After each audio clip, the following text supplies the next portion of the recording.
where it was like moving like this. I was like, how the fuck does this machine do? And then so the end product, like the differentiation between resin and rosin, how do you, like, what is the finished product of both of those? Like, how do they compare? Yeah, if that makes sense. When you're doing BHO, you're stripping it down, and instead of having the fats and lipids being like encased around it's the trichome head, which is the fats and lipids, it strips all that away and makes it into a liquid. When it's done in water hash, we still have the fats and lipids there, and so we have to put it into another micron bag, which is a filter. And that's where we use a press, a 25U. And so it goes way down there. Okay. Yep. And then we're using a 10-ton press with heated plates that are set, in between 160 and 200 degrees. And that's going to melt down the rosin and press it through that bag and leave the fats and lipids in the bag, so you just have the rosin. No fats, no lipids in there and stuff like that. So this is a very old traditional way of doing it. Yeah. No, not at all. So this is just techniques that are used, and they do this with making tree rosin and stuff like that, where you take bark and you press it with heat, and you're pressing it so hard you're getting rosin to spew out of it, and the rosin is something that you're using, and that's what we're doing too. Is we're pressing it with heat and pressure. The essential oils are coming out of it, and what we're leaving behind is the fats and lipids, and then we have our rosin out in front of us. And that's what we're using as our dabbable products, and then making everything afterwards too. So like the slush, the cold cure is all made from the fresh press, including the cartridges. Okay. And the trichrome head we like to think of kind of as a grape. Like if you took a grape and you just smashed it with your hand, the outside and the inside, that's the fats and lipids, and then everything that came out of it is the juice. That's the rosin that's coming out of this. Okay. So are you guys one of the, because I haven't heard this term that much, to be honest with you, are you guys one of the only ones or one of the few doing rosin, or there's a lot of rosin? Well, so this year, actually starting last year in 2021, rosin really just took off. Like when we came into the market, I would say we were probably like one of maybe 6 or 7 companies, and now we're one of 21 or 25 companies over just the last year. Because it's not easier to do, it's actually harder to do, but the overall capital to do it, you don't have to go buy a $200,000 or $100,000 BHO machine. Right. You can literally do it with a couple buckets and the micron bags that we were talking about. So was that why y'all did it? Y'all were like, we can do this in necessarily a probably more cost-friendly but similar, like, efficient approach? Or did y'all have like this choice mind and like we wanted to make? It sounds like a cleaner product. Yeah. I mean, that's the reason right there. I mean, everybody that knows that we're not just like regular dabbers. So I don't necessarily know. I'm in that same boat that Chris is. So like we're learning more shit every day. So I didn't know is one better than the other, or is it just two different roads that lead you to that down, to a similar finish line? There's 2 ways to look at it. I think both BHO and water extraction has their places, but with the advancement in the water hash area, we're able to now catch up to where they are in the BHO world. So now we're able to make the products they can make efficiently and do it that way, but now we can do it in a cleaner way where we're not leaving any residuals behind, and you don't have to worry about like, are these diamonds, I see these facets, are these little air pockets that may have gases in them, or am I clean of my products because I know it was made with water and ice?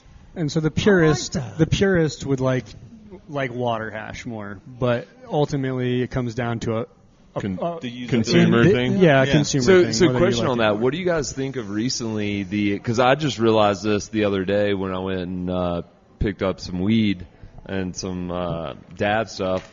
What do y'all guys think of like the serving size that the state of Colorado, just like the pamphlets that you get? Yeah, I think education's huge, but I mean, I think that they're making a huge waste of paper, a waste of their efforts. I understand where they're going with it, but make it a QR code accessible to everybody. If you want to digest this information, that serving size looks like a dot. It is. It's the size of a pin, like the pin head, and you're like, that's the dab I need. Well, yeah, some people may need that, but in reality, it's not where everybody's starting. it's typically, so Typically, small. you overshoot yourself. Yeah, I've done that many a time. And so I think Dude, I don't think I've ever properly shot myself. When it comes to dabs, it's like for us, as we are, I think everyone knows, I just smoke casually, like small. Casually every day. Casual all 5 times a day. But we aren't waking up. Casually. We aren't waking up ripping dabs. No, but I wake up and I'll hit the pen 3 times with my coffee, and then I'll kind of navigate through the day, and I'll smoke before lunch or whatever, because it's more of a medicine. It's like, let's focus. Let's not be killed. That's OCD. So it's a medicine for me. But at the same time, like, I understand that if you just like casually fall face first into dabs, it not only ruins the opportunity of flower and edibles because your tolerance will go to this. Like, nobody else can enjoy it. But at the same time, you can't. There's no easing into it. Does that make sense? There is, That's why the carb's low so temps. great. Low temps. I always say lower temps. Those things. Think of it like your grandma's house. It's a fucking dab rig. It looks like you're making creme brulee of weed, and so it looks like you're doing a really illicit, illegal drug. Yeah, like we're it's free kind of a base crack and taste. Yeah. But I will say the 510 cartridges y'all have are clean as a goddamn whistle, which resonates better to me. So I don't ever hit dabs. I hit them very rarely. I just don't have it here. Well, that's why we did the cartridge, just so it's a convenience factor. It's just like hitting a dab. Can we get it's those the everywhere at the Starbucks? If anyone walks in, just be like, Yep. can I get those Mountain Select 510s? Yep. Okay, that's what I want. Because while I am intimidated by this, the fact that you can have something that is y'all's, that you were saying, that is water pressed, like it's authentically natural and pure, that's what I want. Then that's exactly the kind of brand I want to smoke. So that's what I wanted to clarify. Our cartridges have actually been doing really well for us, better than our rosin, but I think it is just a convenience factor. But no, Right. It's an interest, like folks that are joining the industry, these newcomers that are, probably yelled at all of us when we were in college for smoking pot, or for your neighbors complaining about your house smelling like weed. I was there. I get it. Like, those people are now kind of dipping their toe. And so the 510 cartridge is universally known and oftentimes replicated illegally across every state. But that is just what's going on. But y'all aren't stopping there. Y'all are about to launch a new fucking product. Y'all, flower is always king. Rumor has it on the streets. Y'all are about to dip another toe into the flower game as well. Yeah, we were actually really lucky. About 6 months ago, we were actually able to pick up Green Dot's head grower, Garrett Duffy. He's came over to Mountains. Yeah, he's come over to Mountains. Makes some solid fucking weed. Yeah, we've always looked up to Green Dot. They have a very, very good product. Always trying to put out one of the better products, and luckily enough, we were able to scoop Garrett about 6 months ago, which has really helped us out in our garden. And because of his quality of growing, we are about to put out some hash rolls, rosin joints, where they're going to be called Top Notch rosin rolls. Flour on the outside, a little glaze, in the middle. Or whatever. What are the donuts called where they squirt the stuff in the side? Stuffed donuts. John's big. Nobody calls them stuffed donuts. That's sure as fuck not the word. But you know what I'm talking about, where they shove it on that little piper and it shoves on it. Chocolate cream filled donut. I don't know. I mean, cream puff. Yeah, something like that. Like an eclair. An eclair. There we go. God bless Chris. Stuffed donut was not Chris. I guarantee you, if you go to a donut shop tomorrow and ask for a stuffed donut, they'll be like, "Yeah, do you want that with the do you want the guy filling? To jack off on top of it or inside of it?" Anyway, we've been doing softcore erotica back here at Duncan since '92. I'm gonna go to the donut store and ask for a stuffed donut tomorrow. Please fucking film it and tag us. We'll post that shit on the internet. So hold on, y'all are just launching. Are you just launching this as a pre-roll, or are you going to start launching a flower line? So we've always talked about, we want to eventually introduce flower and stuff. The hardest part is having enough available. We want to, have. Y'all are white labeling. No. Oh, wait, so are we y'all want growing? to. Yeah, so we grow our own. Okay. We're a single source entity. We've pheno selected everything pretty much by seed. There's only a couple things that have been brought in from cuts. but they're brought in for the uniqueness.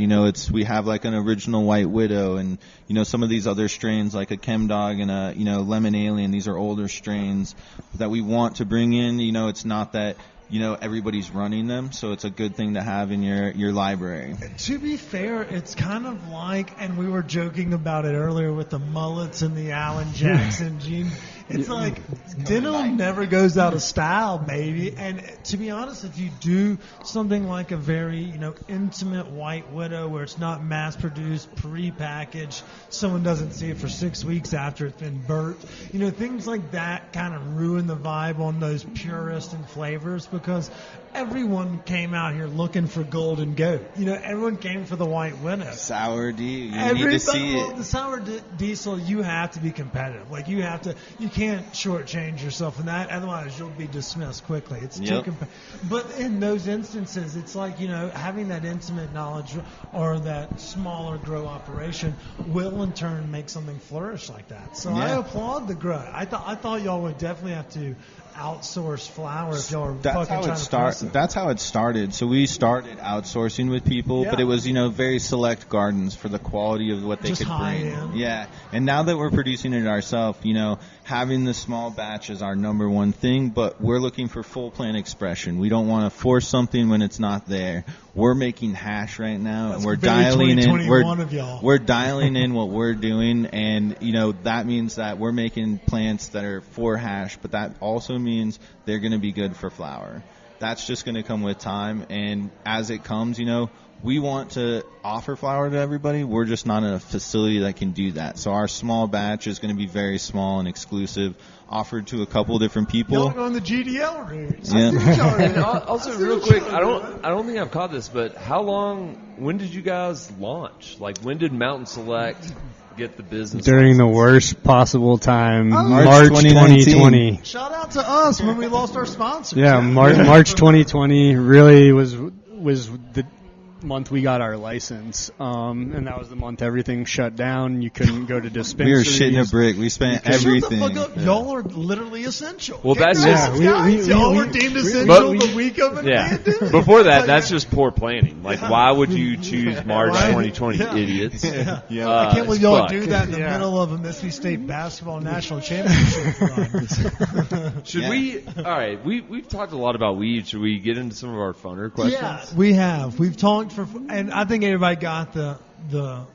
crux of it. I think I can help you with the rosin resin. Yeah, we got two tuxedos over here, Chris, so we got to bring some good questions. Here in 2022, I'd say we're probably C+, B- folks. We're going with B+ A- questions.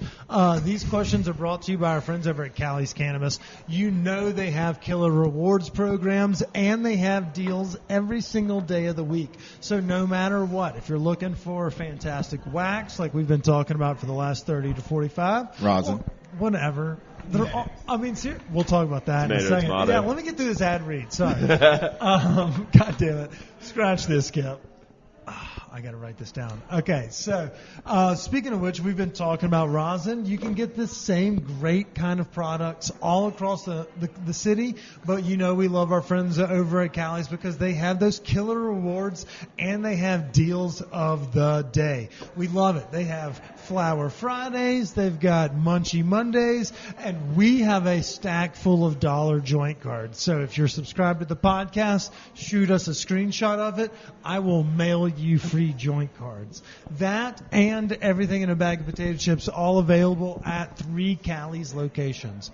First one, North Glen. That bitch has been up there forever.